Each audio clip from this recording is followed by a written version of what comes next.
Hola, mi nombre es Danita León. Pertenezco a la Universidad Nacional de Chimborazo a la carrera de Derecho y estoy cursando el 9º semestre A. Esto es Proyectos de Investigación.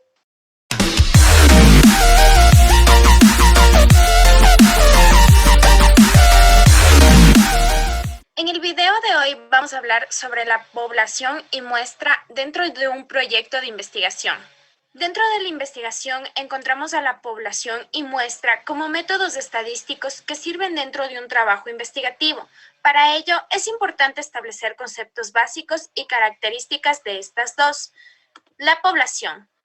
La población de estudio es un conjunto de casos definido, limitado y accesible, que formará el referente para la elección de la muestra y que cumple con una serie de criterios predeterminados. Es necesario aclarar que cuando se habla de población de estudio, el término no se refiere exclusivamente a seres humanos, sino también puede corresponder a animales, objetos, organismos, etc. Para estos últimos podría ser más adecuado utilizar un término análogo, y nos vamos a referir como esto al universo de estudio. Dentro de esto debemos tomar en cuenta a la selección de la población para investigar. Entre estas tenemos a la homogeneidad, tiempo, espacio, cantidad. Respecto a la homogeneidad, que todos los miembros de la población tengan las mismas características según las variables que se vayan a considerar en el estudio o investigación. El tiempo se refiere al periodo de tiempo donde se ubicaría la población de interés. Determinar si el estudio es del momento presente o si se va a estudiar a una población de 5 años atrás o tal vez si se va a entrevistar a personas de diferentes generaciones.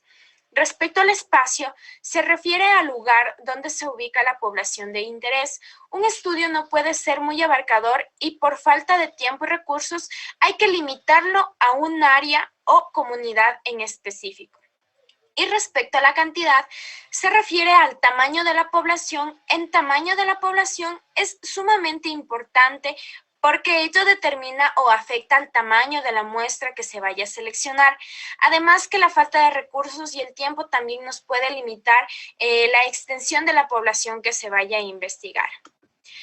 Los tipos de poblaciones se pueden clasificar de distintas formas. Encontramos el universo finito, infinito y el universo hipotético.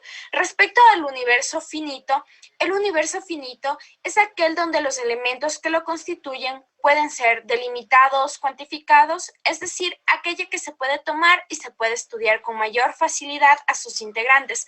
Por ejemplo, la cantidad de personas inscritas en un gimnasio. El universo infinito se identifica al universo infinito cuando los elementos que lo conforman no tienen límites o en términos prácticos cuando no es posible determinar su magnitud debido al tamaño. Un ejemplo puede ser los médicos de un determinado país. Respecto al universo hipotético, mencionamos que se reconoce el tamaño de la población, que no es posible definirlo en forma precisa porque se trata de eventos o hechos que aún no han ocurrido, por lo que se tiene la certeza del número exacto y será necesario la estimación del total a estudiar.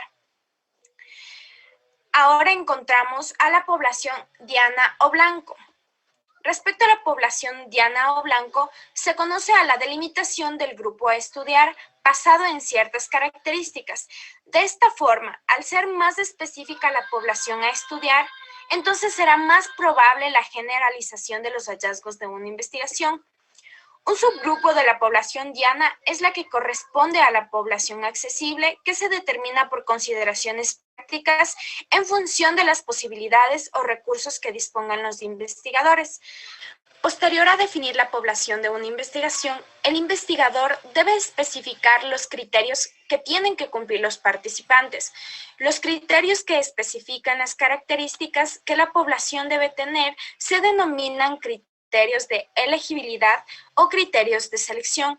Estos criterios son los de inclusión, exclusión y eliminación, que van a determinar a la población elegible. Respecto a los criterios de inclusión, son todas las características particulares que debe tener un sujeto u objeto de estudio para que sea parte de la investigación.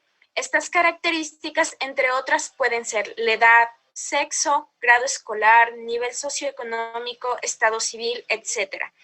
Respecto a los criterios de exclusión, se refieren a las condiciones o características que representan los participantes y que pueden alterar o modificar los resultados que en consecuencia los hacen no elegibles para el estudio.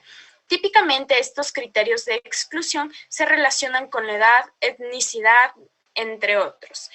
Y por último, los criterios de eliminación. Este aspecto corresponde con las características que se pueden presentar en el desarrollo de la investigación.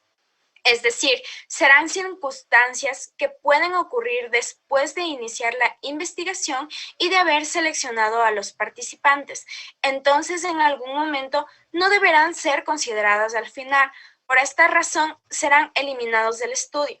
En el caso de estudios transversales, como en una encuesta, el criterio de eliminación sucede cuando los participantes no completan apropiadamente las evaluaciones programadas. La muestra. La muestra es un subconjunto o parte del universo o población en que se llevará a cabo la investigación. Hay procedimientos para obtener la cantidad de los componentes de la muestra como fórmulas lógicas y otros que se verán más adelante. La muestra es una parte representativa de la población. El tipo de muestra que se seleccione dependerá de la calidad y cuán representativo se quiera que sea el estudio de la población. Entonces, los tipos de muestras son aleatoria, estratificada, sistemática y no aleatoria. Respecto a la aleatoria, cuando se seleccionan al azar y cada miembro tiene igual oportunidad de ser incluido, se refiere a un tipo de muestra aleatoria. Ahora el tipo de muestra estratificada es cuando se subdivide en estratos o subgrupos según las variables o características que se pretenden investigar. Cada estrato debe corresponder proporcionalmente a la población. Encontramos también al tipo de muestra sistemática, que es cuando se establece un patrón o criterio al seleccionar la muestra. Ejemplo, no se entrevistará a una familia por cada 10 que se detecte. Y la no aleatoria se elige con base en el manejo de información de los elementos a estudiar, por lo que la representatividad de la muestra puede ser subjetiva. En este caso, se corre el riesgo de que los resultados sean sesgados.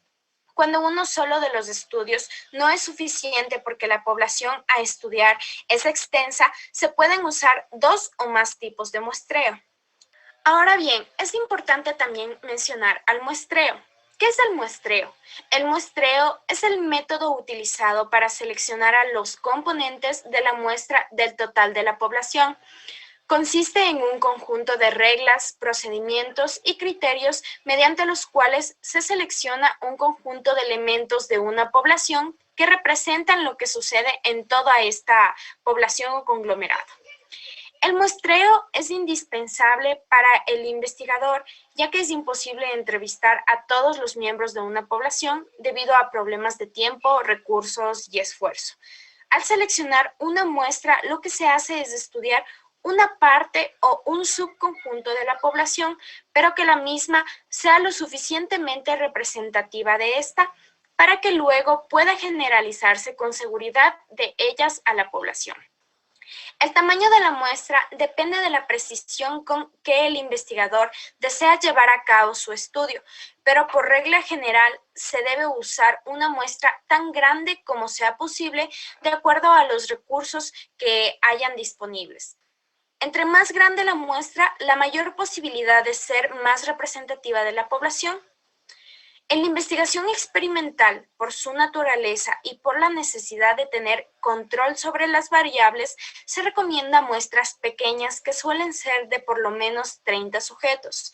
Y en la investigación descriptiva se emplean muestras grandes y algunas veces se recomiendan seleccionar de un 10 a un 20% de la población accesible. Si llegaste hasta esta parte del video, agradezco por tu atención y esperamos que la información te sea de utilidad en tus proyectos de investigación. Bye.